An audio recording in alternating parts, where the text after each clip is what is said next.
When a man realizes he is about to freeze to death alone in the wilderness, the first thing that fails him isn't his muscle or his heart, it's his ability to tell the difference between a dream and reality. My name is Julian Ross.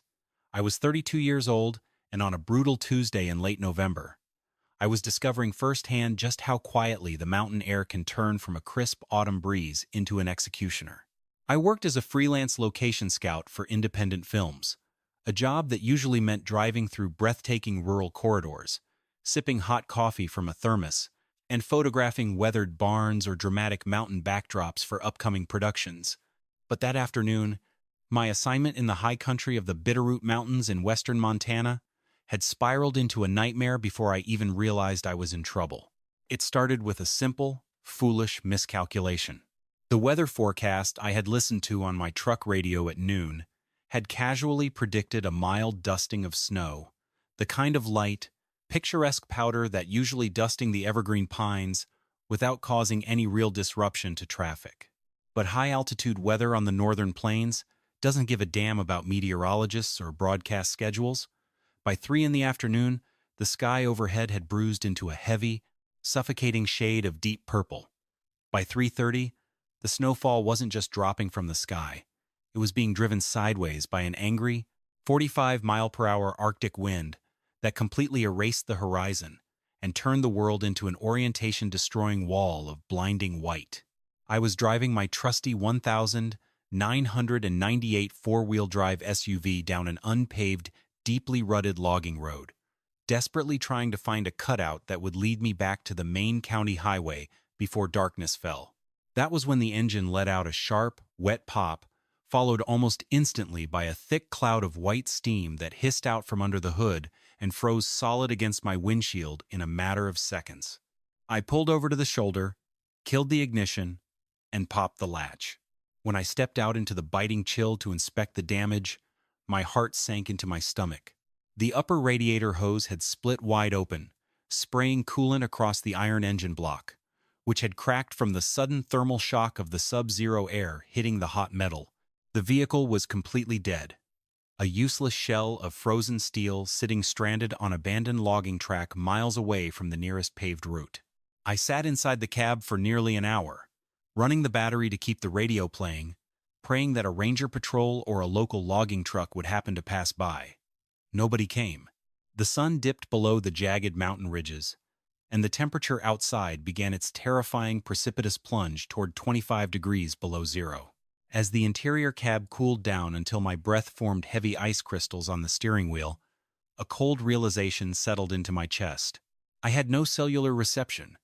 A single half-empty bottle of water that was already slush, one silver Zippo lighter in my pocket, and a thin canvas jacket that was designed for a brisk walk through a city park, not an Arctic blizzard in the wilderness.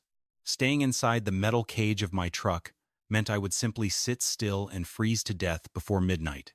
My only slim chance at survival was to pack my small camera bag, bundle my collar tight, and start walking back up the mountain trail on foot, praying I could stumble upon some kind of hunter's shelter before hypothermia took my legs out from under me. If you were ever caught completely unprepared in a sub-zero blizzard miles from civilization, would you know how to read the terrain well enough to find shelter before your core body temperature collapsed? If stories of real survival, forgotten frontier engineering, and historical mysteries fascinate you, please take a second to hit that like button, drop a comment below letting us know where you're watching from, and subscribe our channel to make sure you never miss a video. I zipped my canvas jacket to my chin, pulled my wool cap down over my ears, and opened the driver's side door. The moment my boots hit the deep powder, the mountain wind hit me like a solid fist, punching the air straight out of my lungs and driving needles of ice into every inch of exposed skin.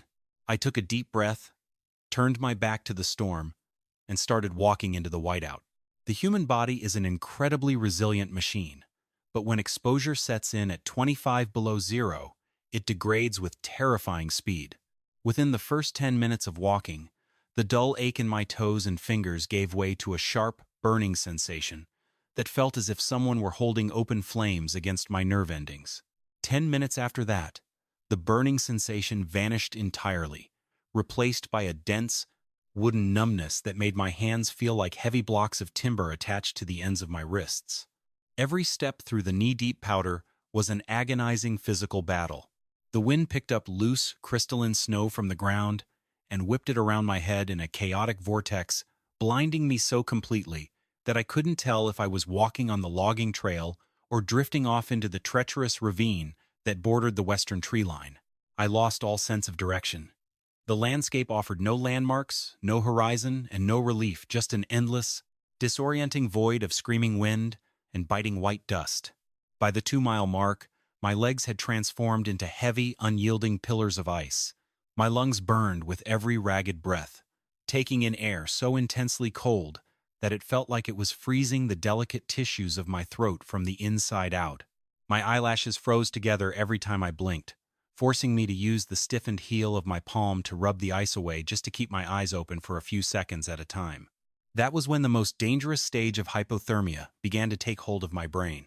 A strange, deceptive wave of warmth began to spread through my chest, accompanied by an overwhelming, heavy drowsiness that urged me to just stop, sit down in the soft powder, and rest for a few minutes.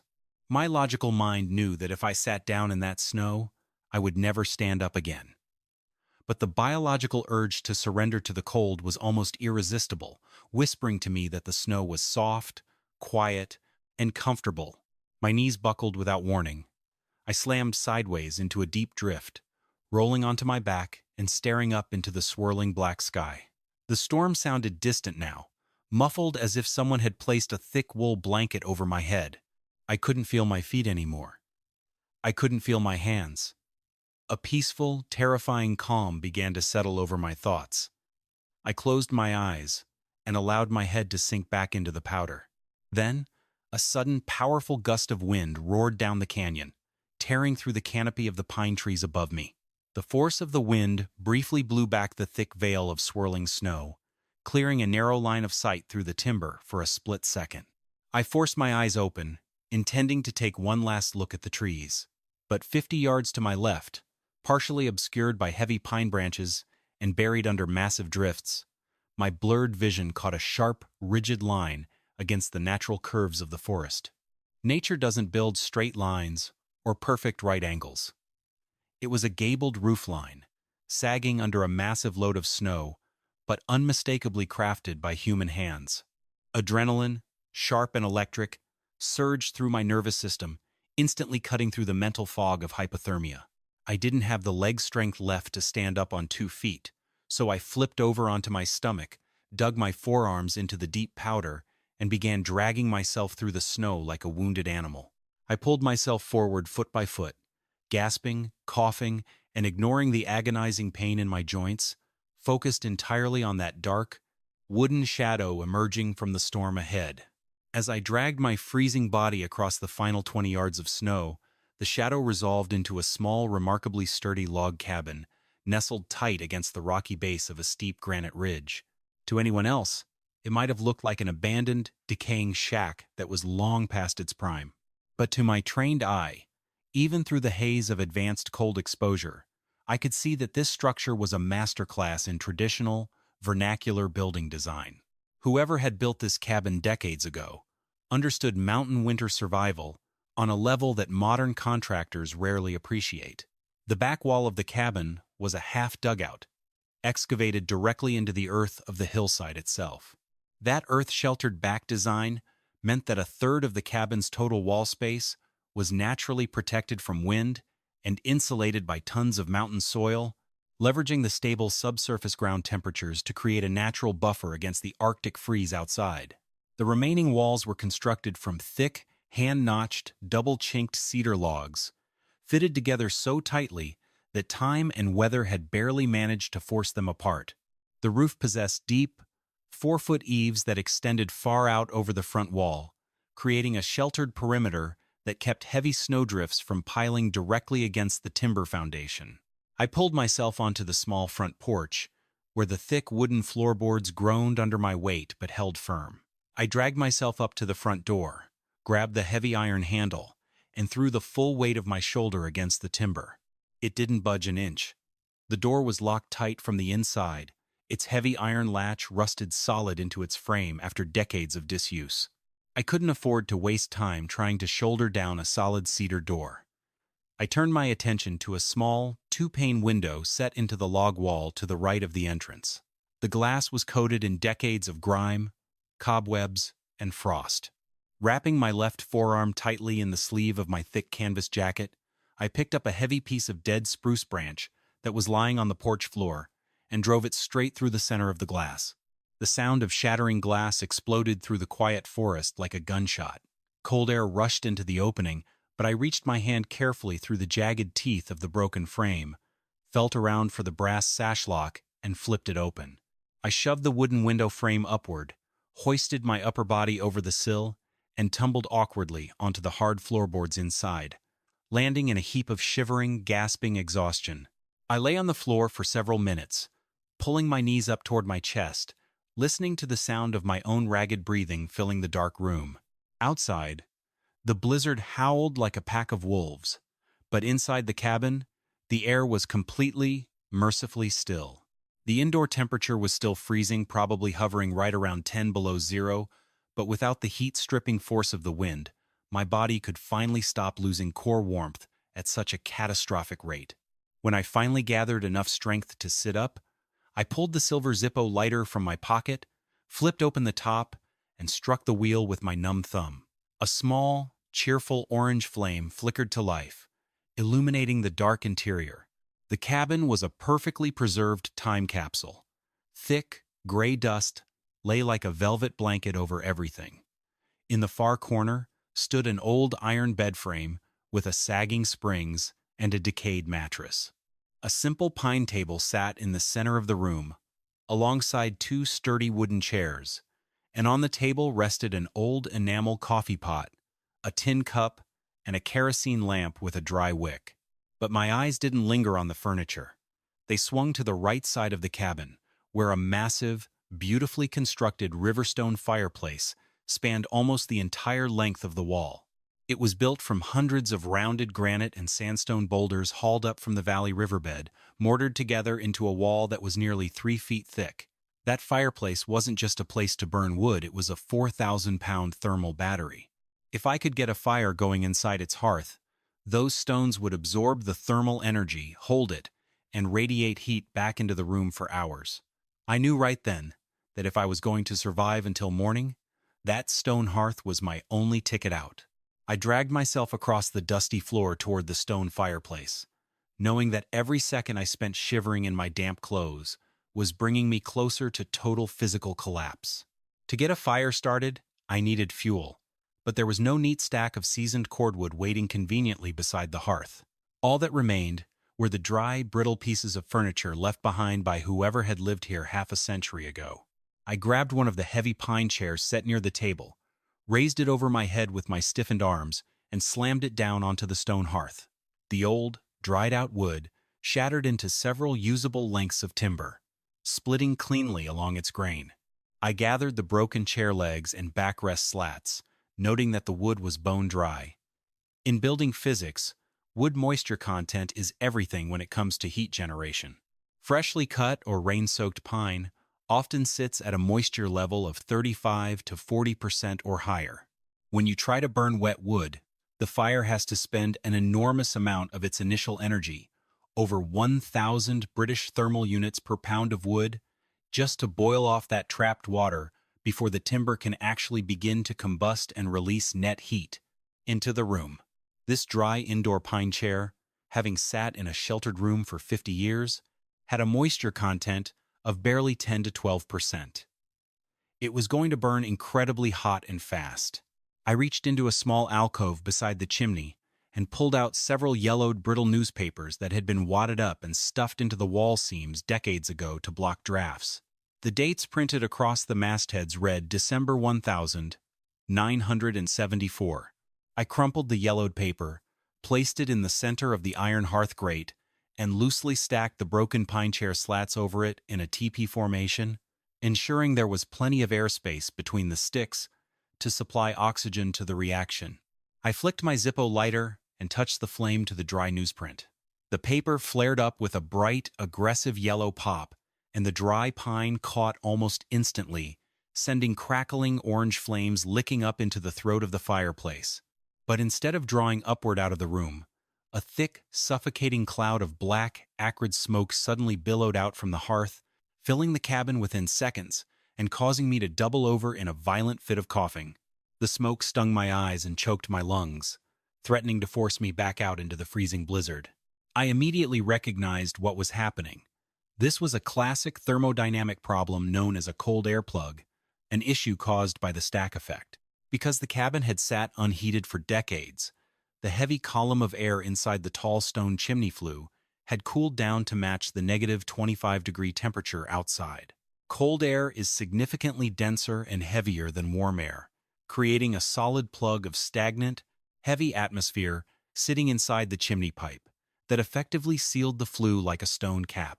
When I lit the small fire, the rising warm smoke didn't have enough thermal force or pressure to push that heavy column of cold air up and out of the chimney.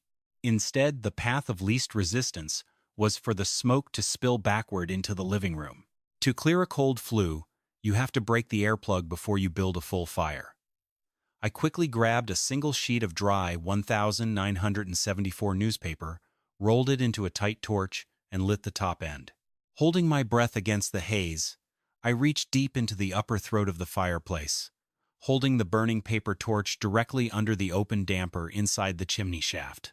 The concentrated heat from the paper torch rose rapidly into the narrow space, warming the immediate air inside the flue and lowering its density. Within 30 seconds, I heard a soft, rushing whoosh as the heavy column of cold air broke and reversed its direction. The upward draft established itself, pulling the smoke out of the room and drawing the flames from my wood pile straight up into the stone chimney. With the draft properly established, the smoke cleared from the room, and the small fire began to roar with a clean, steady intensity. I sat on my knees in front of the stone hearth, holding my numb hands out toward the flames, feeling the first merciful rays of radiant heat washing over my frozen face. As the wood burned down into a bed of bright red coals, I realized I needed to open the chimney damper wider to allow for maximum airflow so I could add larger pieces of wood. I reached into the hearth and located the rusted iron lever that controlled the damper plate. But when I tried to push it back, it bound up tight after moving only half an inch. Something was jammed inside the mechanical mechanism above the firebox. I leaned down, peered up into the dark, soot-blackened throat of the chimney, and used the light from my Zippo to inspect the damper assembly. The iron plate was hinged correctly, but resting directly on top of the mechanism, wedged tightly into a narrow masonry recess built into the stone wall of the flue shaft, was an obstruction that looked completely out of place. It wasn't a fallen stone, an animal nest, or a buildup of creosote. It was a heavy, dark shape wrapped tightly in a weathered material that had turned black from decades of exposure to wood smoke. A thick, cured leather strap hung down from the side of the object, resting just out of reach above the damper plate. Whoever had built or modified this fireplace 50 years ago had built a hidden, cantilevered shelf directly inside the masonry chimney throat, a spot that was completely invisible from the room and utterly unsuspected by anyone looking at the hearth from the outside. I grabbed a long, flat piece of iron stove poker that was resting near the hearth wall and hooked the curved tip under the leather strap hanging inside the chimney.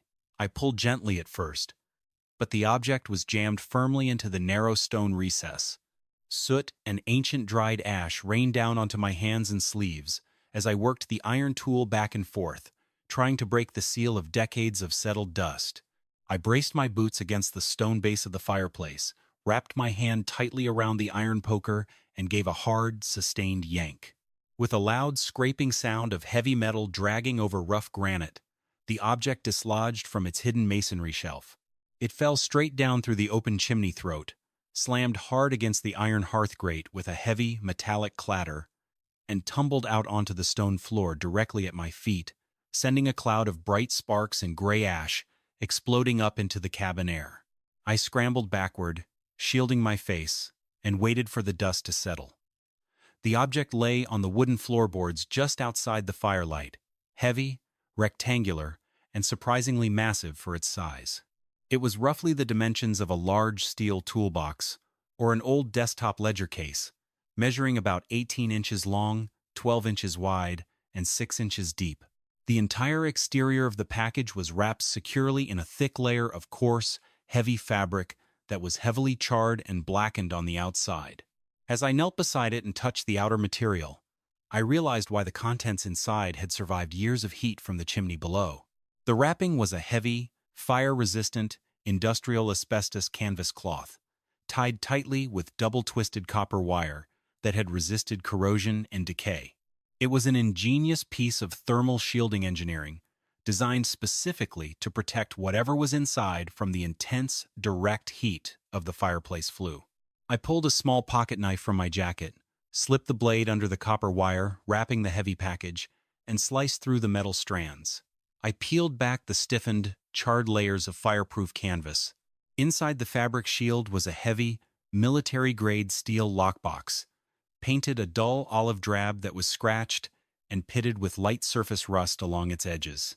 The box was sealed shut with a thick, heavy-duty brass padlock stamped with a serial number from the early 1970s.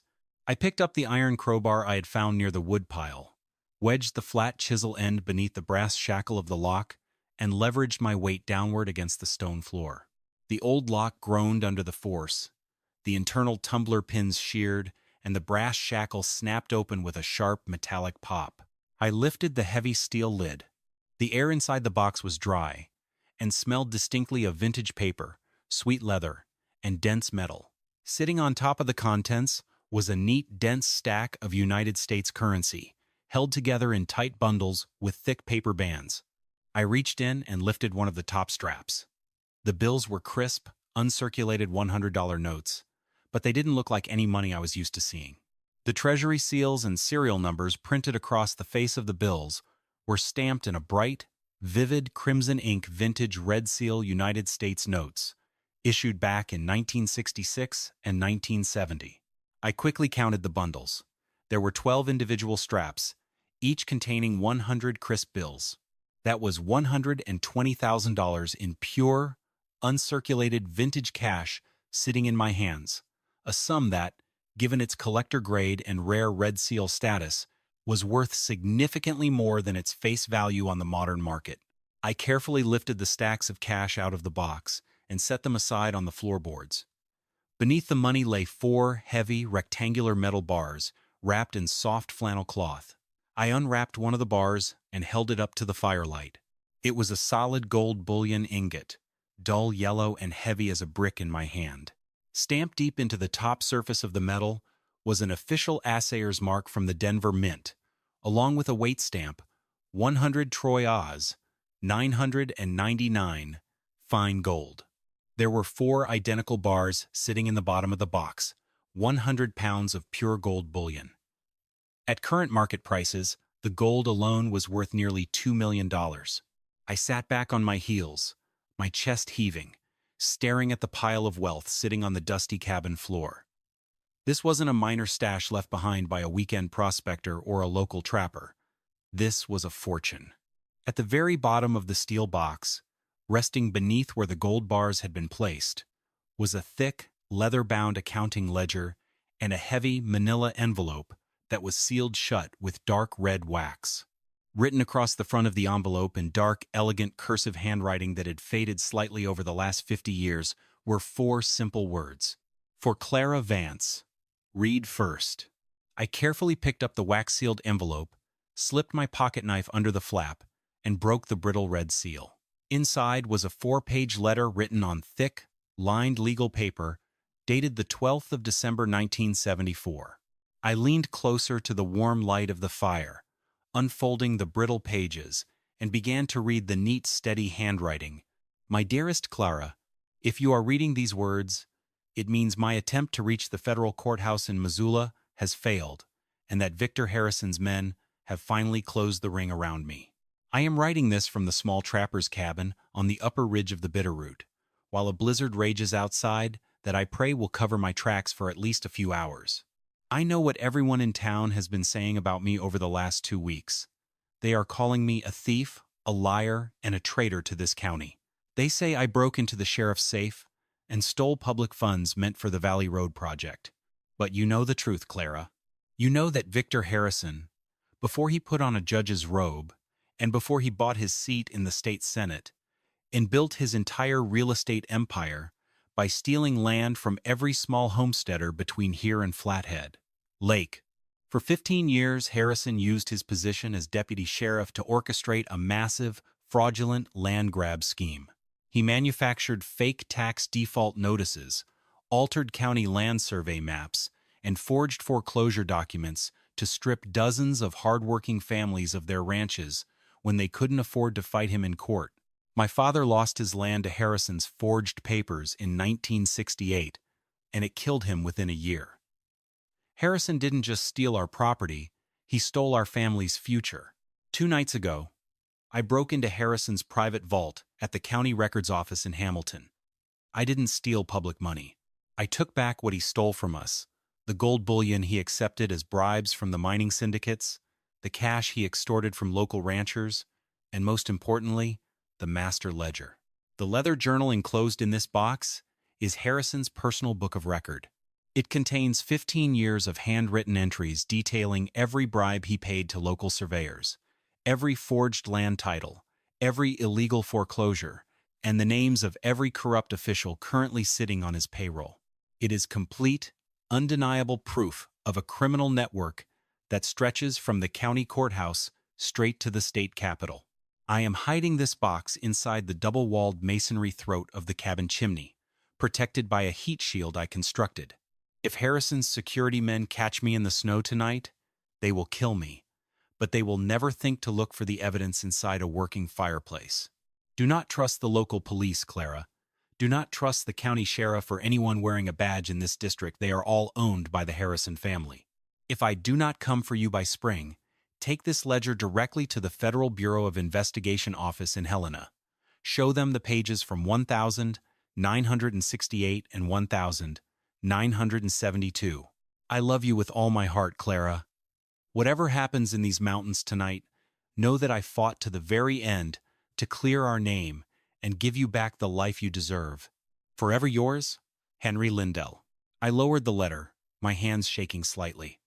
I looked down at the heavy leather ledger sitting in the bottom of the steel box. I opened the front cover and flipped through the yellowed pages. It was filled with hundreds of detailed entries written in tight, precise ink. Property parcel numbers, bank account codes, corporate shell names, and cash payment logs spanning from 1,958 through 1,974. The name Victor Harrison was legendary in Montana history. Senator Victor Harrison had been one of the most powerful political figures in the state for nearly 30 years before his death in the late 90s. And his son, Gregory Harrison, was currently the front-runner candidate in the upcoming election for governor of Montana. The entire multi-million-dollar Harrison family political and real estate empire, built on a foundation of respected public service, had been constructed entirely on the organized theft, extortion, and fraud documented in the ledger sitting on my knees. Henry Lindell had never made it out of these mountains. In December 1974, he had hidden this box, stepped back out into the blizzard, and had been silenced by Harrison's men, his body lost to time, while the evidence of the crime sat untouched in the throat of this chimney for half a century. While I sat reading the journal, the heavy riverstone fireplace had reached its full thermal charge. The 4,000 pounds of granite and sandstone boulders had thoroughly absorbed the high heat from the burning pine, and now the entire stone wall was radiating a deep, comfortable, ambient warmth into the cabin. The interior temperature had climbed from 10 below zero to a stable, comfortable 66 degrees Fahrenheit, creating a cozy sanctuary against the brutal elements outside. Because of the cabin's earth-sheltered back wall and the heavy insulation value of the cedar logs, the room required almost no additional wood to maintain its warmth. The stone hearth was acting as a high-mass heat reservoir, storing the energy from a single small fire and releasing it slowly, evenly across the living space, without creating hot spots or drafty cold zones. I leaned back against the log wall, taking a deep breath of the warm, dry air, trying to process the massive weight of what I had discovered. I was sitting on a 50-year-old crime scene, holding evidence that could instantly destroy a powerful political dynasty, expose decades of historic corruption, and potentially return millions of dollars in stolen land assets to the descendants of the original homesteaders. Suddenly, a strange noise cut through the heavy quiet of the room. It was faint at first, barely audible over the low rumble of the wind scraping against the log roof, but it was distinct, mechanical, and rhythmic. It was the heavy, low-frequency thrum of a high-powered, multi-cylinder internal combustion engine moving slowly through the deep powder outside. A snowmobile. My heart slammed against my ribs. I scrambled to my feet, blew out the small flame of my Zippo lighter, and ran to the front window, peering out through the broken glass pane into the swirling whiteout. Through the dense veil of falling snow, a single, piercing beam of bright LED light was cutting through the timberline, bouncing methodically up the mountain ridge toward the cabin. Someone was following the snow trail I had dragged through the powder, or they were patrolling the perimeter of the ridge. I didn't need to guess who it was. The letter had made it abundantly clear that the Harrison family owned this entire valley through their private corporate land holdings. They had kept this mountain ridge under strict private security control for decades, likely searching for Henry Lindell's missing evidence whenever the snow cleared. Seeing smoke rising from the long-abandoned trapper cabin's chimney in the middle of a major blizzard had alerted their security team immediately. I had less than 30 seconds before whoever was riding that machine reached the front porch. I sprinted back to the hearth, gathered the bundles of Red Seal currency, the 4 gold bullion ingots, the leather ledger and Henry's letter, and shoved them all back into the heavy steel lockbox. I slammed the lid shut, grabbed the leather strap, and dragged the 35-pound box across the floor toward the iron bedstead in the far corner. I shoved the lockbox deep beneath the rusty bed frame, kicking a pile of dry, dusty canvas tarps and rotting blankets over it until the steel container was completely hidden from view. I grabbed the iron crowbar I had used to break the padlock, slid it behind my right leg, and turned toward the broken front door, just as the snowmobile engine rumbled to a halt directly outside the porch. The snowmobile engine killed with a sudden sputtering cough, leaving an intense, heavy silence hanging in the air outside. Heavy, rhythmic boot heels crunched across the frozen porch floorboards. The splintered front door was kicked wide open, slamming back against the log wall with a loud bang. A large man stepped through the frame, ducking his head to clear the low wooden lintel. He was dressed in high-end tactical winter gear, an insulated black parka, heavy snow pants, a neoprene face mask, and clear ski goggles.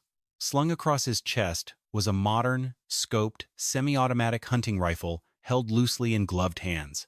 He pulled down the neoprene mask and pushed his goggles up onto his forehead, revealing a broad, weathered face with cold, pale eyes and a jagged scar running along his jawline. He took a slow, deliberate step into the cabin, his boots crunching on the broken glass near the door. "Well now," the man said, his voice a low, raspy drawl that carried years of casual authority. "I saw the smoke coming up off the ridge while I was running the south fence line. Didn't expect to find anyone actually living in this old pile of rot. My truck broke down a few miles back on the logging road," I said, keeping my voice as flat and calm as possible while maintaining my stance near the hearth. The heater hose split. I was freezing to death, saw the roofline from the trees, and kicked in the window to get out of the wind. I didn't realize this place was private property.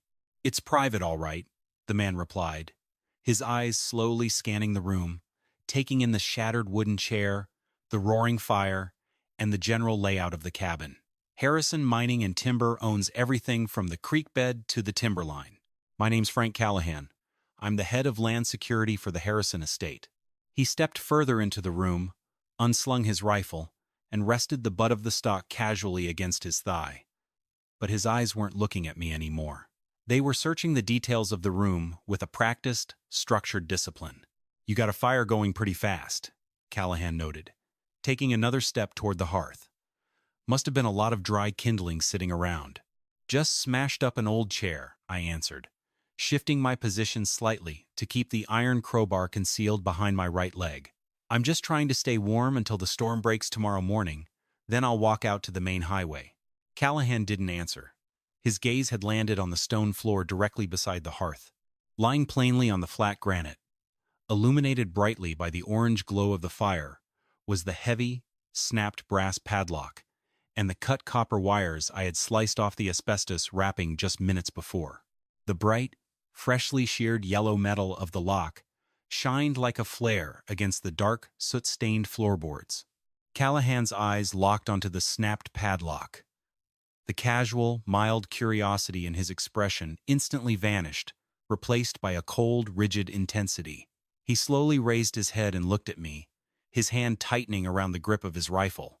"You found it," Callahan said softly, his voice dropping an octave into a dangerous, icy register. "Found what?" I lied, taking a half-step backward toward the iron bedframe. "It's just an old lock from a toolbox under the counter. Don't play stupid with me, kid," Callahan growled, shifting his thumb to click the safety mechanism off his rifle. The metallic snick echoed loudly in the quiet cabin. "The Harrison family has been searching every ridge and draw in this valley for 50 years looking for Henry Lindell's missing box. My boss, Gregory Harrison, offered a $50,000 bonus to anyone on his security detail who could find Lindell's stash before the election this fall." "Where is it?" I stared down the black barrel of the rifle, knowing with absolute certainty that if I handed over the box, Callahan would put a bullet in my head, leave my body in the snow, and report to his employer that the secret had been permanently buried. I was standing in a room with a 50-year-old murder motive, and I was the only person standing between a corrupt political machine and complete justice. "It's up in the chimney throat," I stammered, raising my left hand in a slow, trembling gesture of fake surrender, while keeping my right hand firmly wrapped around the cold iron handle of the crowbar hidden behind my leg, on a stone ledge behind the damper. I couldn't reach it properly. Callahan's eyes flicked toward the open fireplace for a fraction of a second, just a momentary lapse in concentration. But it was the only opening I was going to get. I lunged forward with everything I had, swinging the heavy iron crowbar upward in a fierce, desperate arc. The flat chisel end of the iron bar struck the underside of Callahan's rifle barrel with a loud metallic clatter, driving the weapon violently upward just as his index finger contracted against the trigger. The rifle discharged with a deafening, thunderous roar that shattered the quiet of the cabin. The heavy bullet punched straight through the timber ceiling above our heads, raining splinters of wood, ancient dust, and dry moss down on both of us. Before Callahan could recover his balance or rack another round into the chamber, I drove my heavy winter boot straight into his right kneecap. The large man let out a guttural howl of pain as his leg buckled, his boots slipping on the dusty floorboards, and he crashed sideways through the pine table, sending the enamel coffee pot and tin cups flying across the room. I didn't wait for him to get up. I sprinted to the corner of the room, dove under the iron bed frame, grabbed the thick leather strap of the steel lockbox, and dragged the 35-pound container out from beneath the tarps. Holding the box tight against my ribs with one arm, I sprinted across the floor and launched myself out through the broken front doorway, plunging directly into the blinding whiteout of the blizzard outside. "I'll put you in the ground, kid."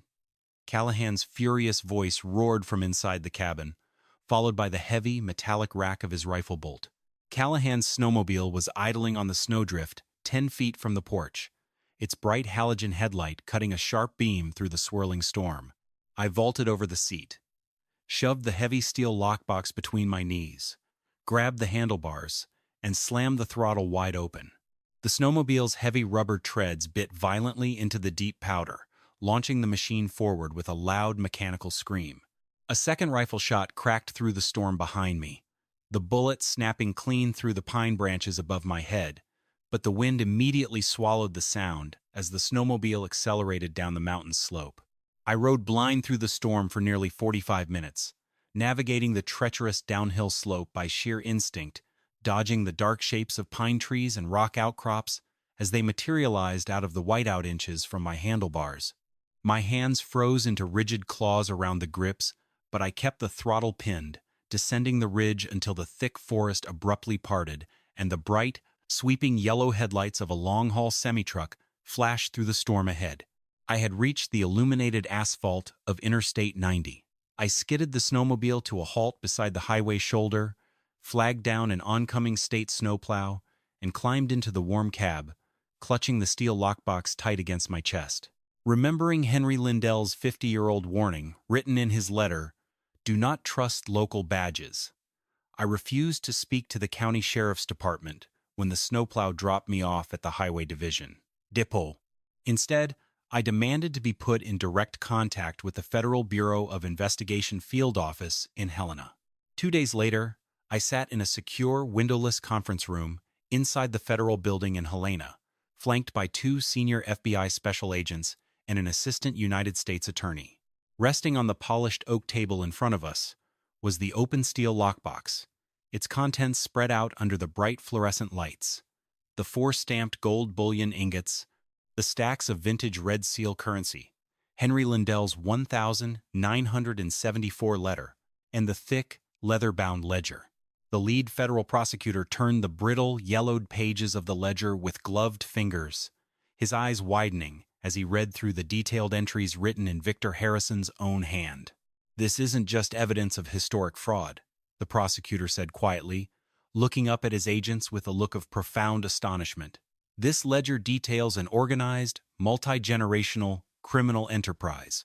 The real estate shell companies listed right here on these pages, from 1,972, are the exact same corporate entities currently funding Gregory Harrison's gubernatorial campaign."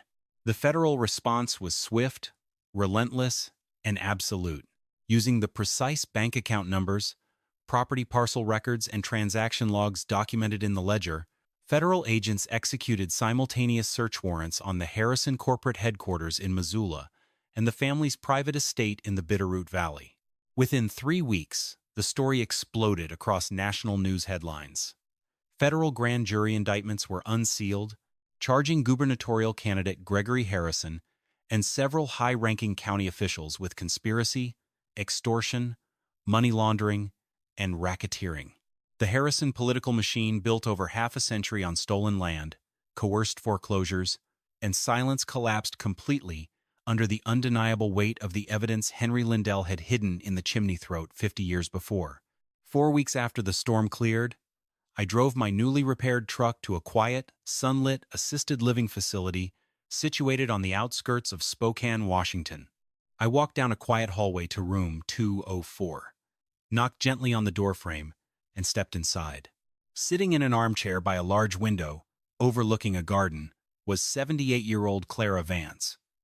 I simply reached into my jacket, pulled out the faded, yellowed manila envelope, and gently placed Henry Lindell's 1,974 letter into her frail, trembling hands. Clara gasped softly as her fingers traced the familiar, elegant cursive handwriting she hadn't seen in half a century.